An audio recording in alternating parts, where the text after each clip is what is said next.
Bonjour à tous et bienvenue dans cette nouvelle vidéo où on va réaliser un pliant sur le ton noir et feu, on va dire. Voilà des plaquettes que j'avais cassées dans un précédent projet et que j'ai quand même réussi à sauver parce que c'est de l'amourette, j'en ai pas beaucoup et je voulais en faire quelque chose. J'ai tout simplement monté tout ça sur des intercalaires rouges en micarta fait maison et j'ai collé avec d'autres bois sur les mêmes tons rouges. Comme d'habitude pour un couteau pliant, je m'attaque d'abord aux manches, donc j'ai commencé par percer mon axe et ensuite je rentre la vis qui va permettre de fixer les deux plaquettes ensemble et le couteau à l'intérieur. Lorsque tout ça c'est fini, je vais m'attaquer à la lame. Pour ça j'utilise de l'acier 130 CR3, j'ai très peu d'expérience avec cet acier et mes précédentes tentatives se sont mal terminées on va dire. Donc la forme de la lame est relativement simple, je cherchais pas quelque chose de très compliqué, je voulais quelque chose qui soit fin, relativement discret et que je puisse surtout rentrer dans le manche que j'ai façonné. Donc il m'a fallu un petit peu de réflexion avec une feuille de papier et un crayon, et au final ça s'est bien déroulé. Comme d'habitude je découpe l'acier en utilisant la meuleuse, et maintenant que j'ai une forme grossière pour ma lame, je vais pouvoir la placer sur la ponceuse à bande et redéfinir mes lignes, du moins le dos du couteau ainsi que le tranchant, et je vais surtout pas toucher au cul de la lame parce que je vais devoir m'en servir pour tous les ajustements. Donc je le laisse bien épais et je me rapproche pas de mes lignes. Je perce ensuite mon axe, ici c'est du 4 mm parce que la vis que j'utilise fait du 4 mm. Maintenant que je peux fixer ma lame sur le couteau, donc grâce au fait que j'ai aussi monté mon écrou de l'autre côté, je vais pouvoir la verrouiller en position fermée, puis en position ouverte, et dans chacune des positions, je vais venir percer à l'endroit où je vais avoir mon rivet stop. Donc en fait je fais juste quelques marques, histoire de m'indiquer où est-ce que je dois percer pour obtenir une position ouverte et fermée parfaite. Donc maintenant que j'ai mes marques, il ne me reste plus qu'à percer, et ensuite j'aurai juste à relier mes trous pour pouvoir me dégager le passage en fait, et ainsi avoir une ouverture qui soit parfaite. Et une fermeture. Donc je fais ça à la meuleuse, ce serait plus prudent avec la lime ou l'acier à métaux, mais bon, je suis très confiant lorsque j'utilise une meuleuse, donc j'ai pas du tout de souci avec ça. L'avantage c'est que ça me permet d'aller vite, mais il faut que je fasse très attention à pas aller trop loin. Un petit coup de lime quand même, ça permet de se rapprocher et de finir de travailler cette partie-là du couteau. Et une fois que tout est bien comme je le désire, donc bien propre, bien défini, je vais pouvoir réaliser mon tranchant. Comme d'habitude, enfin mon émouture du moins, comme d'habitude avec la meuleuse et avec un disque à lamelles. Je passe ensuite sur la ponceuse à bande pour pouvoir avoir une émouture bien plus régulière et bien plus jolie. Ici la difficulté c'est que c'est un couteau pliant, donc il n'y a pas grand chose pour le tenir, il faut faire attention.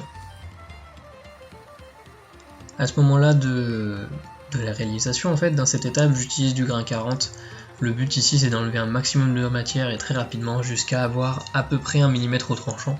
Je pense que je laisse encore un peu trop de matière au tranchant, mais étant donné que j'ai pas eu de gros succès avec cet acier là, je préfère jouer la sécurité. Je marque de quoi faire un rapide petit guillochage, rien de très compliqué. Utilisation d'une lime triangle pour pouvoir relier mes marques et une lime ronde et ovale on va dire, je sais pas trop comment ça s'appelle, pour pouvoir ajouter quelques décorations. Vraiment rien de compliqué, c'était juste histoire de décorer. La trempe, celle-ci s'est bien passée et comme vous le voyez, je fais bien attention à ne tremper que le tranchant pour obtenir une ligne de trempe. Parce que cet acier est apparemment particulièrement adapté pour obtenir sa ligne de trempe. Voilà le couteau qui a subi un revenu pendant 1 heure à 200 degrés et je vais maintenant réaliser la fausse pièce. Je sais pas du tout ce que c'est comme bois, donc si vous le savez, je serais intéressé. Je suis pas sûr d'en avoir d'autres morceaux, mais j'aime bien savoir avec quoi je travaille. Donc je l'ai façonné avec les limes, la ponceuse, et maintenant je la mets à peu près à la même épaisseur que la lame, avec quelque chose comme 1,5 mm en trop. C'est pas dramatique étant donné que c'est la pression avec la vis qui va nous permettre de maintenir le couteau en place. Je colle tout ça avec de la colle blanche, ça colle bien assez sur du bois et sur du micarta. Et pendant que tout ça finit de sécher, je vais pouvoir me rattaquer sur la finition de la lame. Donc ici avec du grain 80, je vais terminer mon émouture, affiner mon tranchant et préparer tout ça pour le polissage à main. Polissage à main que je réalise avec du grain 240 et que je monte jusqu'au grain 400, en n'oubliant aucune partie du couteau. Tout ce qui est accessible au papier de verre, je le fais. Voilà une petite technique que j'ai pour polir certaines parties difficiles d'accès. On utilise de la toile abrasive, quelque chose qui a la même courbure que ce qu'on veut découper, que ce qu'on veut polir. Et ensuite, on utilise du papier de verre de cette manière-là. Je termine mon manche et je finis de l'ajuster en faisant en sorte que tout s'aligne bien avec la lame.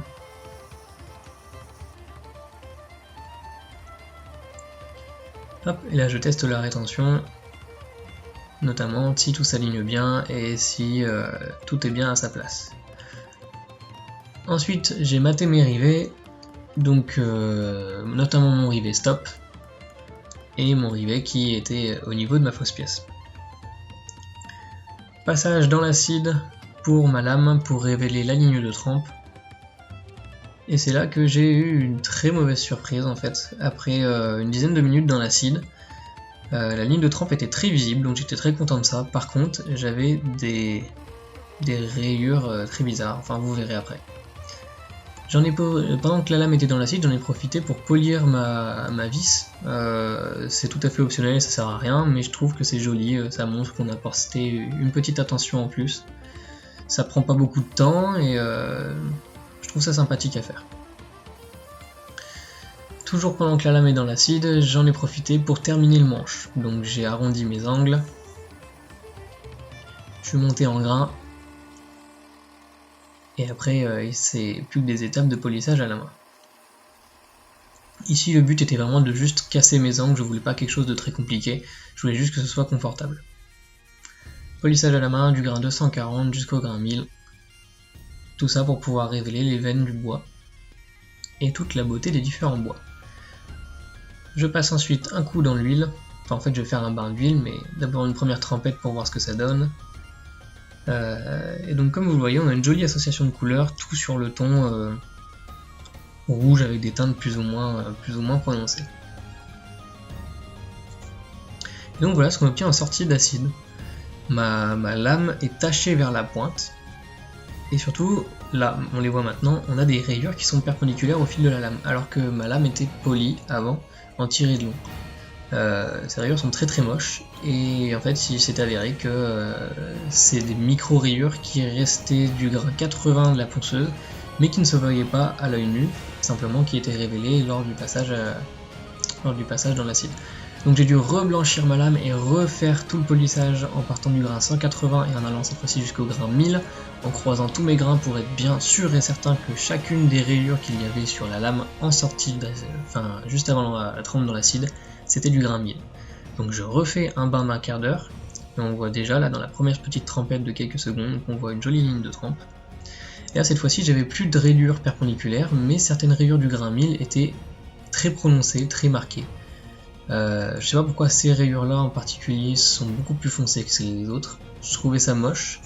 Donc bon, bah foutu pour foutu, j'ai passé un coup de frotte, hein, on sait jamais, des fois que ça passe quelque chose. Ça m'a permis d'obtenir un effet noir brillant, donc c'est pas désagréable, mais il restait quand même ces rayures. Donc elles sont un peu moins visibles et un poil plus homogènes, même si vous voyez là sur la photo, on les voit encore pas mal. À cette étape-là, j'étais un petit peu perdu et je m'étais dit que de toute façon, si je voulais avoir une ligne de trempe, il fallait forcément que j'ai ces rayures-là. Donc du coup, j'avais laissé tomber et je m'étais dit que tant pis, j'allais monter ma lame dans cet état-là, même si je trouvais ça moche. Donc une fois que mon manche avait fini de tremper dans l'huile, j'ai procédé au montage de la lame. Donc rien de compliqué, on insère la lame dedans, on met la vis, on serre jusqu'à avoir la friction qu'on désire. Et ensuite le couteau est officiellement terminé, il ne reste plus que l'affûtage. Et c'est en fait à ce moment-là que je me suis rendu compte qu'avec l'huile qui était sur le couteau, déjà ça rendait des couleurs bien meilleures sur la lame, et en fait en frottant juste avec le doigt et l'huile, ça m'a permis d'enlever pas mal de ces rayures très prononcées et d'homogénéiser les choses. Donc il en reste quelques-unes, mais je pense qu'elles vont partir à l'usage, enfin à force que le couteau fasse sa vie. J'ai vraiment pas compris pourquoi ça faisait ça. Je comprends pas d'où viennent ces rayures, ni pourquoi elles sont enlevables aussi facilement dès qu'il y a l'huile, alors qu'elles restent bien là, même après un passage à la frotte. Comme vous le voyez, le couteau rase sans problème, donc un vrai tueur de saucissons.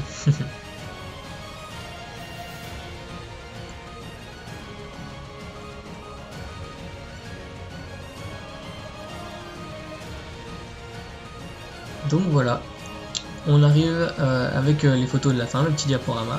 Les points forts de ce couteau, j'ai réussi à sauver mes plaquettes d'amourettes que je voulais absolument pas acheter parce que j'en ai pas beaucoup. Je suis très content de mes intercalaires rouges, ils sont vraiment très... ils pètent quoi, c'est la première chose qu'on voit quand on voit le couteau, quand on voit le manche du couteau. Une très jolie association de couleurs sur les bois, on a des teintes très différentes pour un même bois, des jolis motifs sur la mourette, pas de soucis.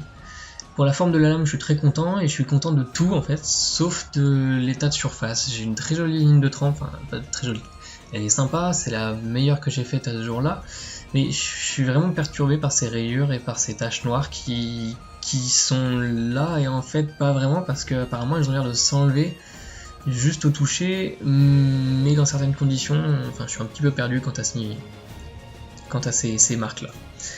Au final, je trouve que le couteau porte bien son nom, donc Braise, c'est comme ça que je l'ai appelé, juste pour l'association noir et rouge, ça m'a fait penser à ça.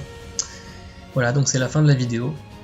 Si vous l'avez aimé, n'hésitez pas à la partager, à laisser un like et surtout à vous abonner à la chaîne, c'est le meilleur moyen de soutenir la chaîne et comme ça vous ne raterez pas mes prochaines vidéos. Je suis ouvert à toutes les critiques, toutes les suggestions, tous les commentaires, c'est pour ça laissez-moi votre avis dans la section commentaires en dessous et on se voit dans une prochaine vidéo. À la prochaine et prenez soin de vous.